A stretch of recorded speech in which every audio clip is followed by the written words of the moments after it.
Introductory note. Sir Charles Lyell was born near Kirriemuir, Forfarshire, Scotland, on November 14, 1797. He graduated from Exeter College, Oxford, in 1819, and proceeded to the study of law.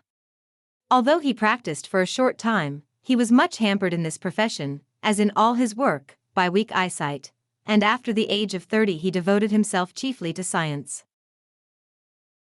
Lyell's father was a botanist of some distinction, and the son seems to have been interested in natural history from an early age. While still an undergraduate, he made geological journeys in Scotland and on the continent of Europe, and throughout his life he upheld by precept and example the importance of travel for the geologist.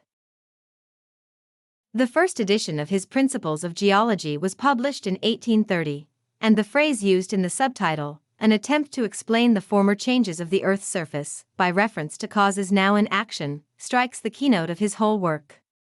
All his life he continued to urge this method of explanation in opposition to the hypotheses, formerly much in vogue, which assumed frequent catastrophes to account for geologic changes.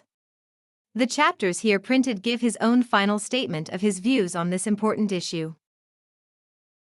Lyell's scientific work received wide recognition. He was more than once president of the Geological Society, in 1864 was president of the British Association, was knighted in 1848, and made a baronet in 1864.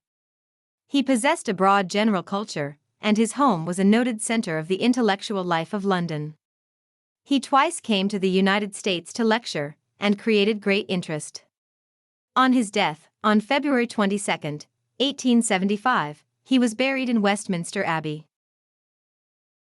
Persistent as were Lyell's efforts for the establishment of his main theory, he remained remarkably open-minded, and when the evolutionary hypothesis was put forward he became a warm supporter of it. Darwin in his autobiography thus sums up Lyell's achievement: "The science of geology is enormously indebted to Lyell, more so, as I believe, than to any other man who ever lived."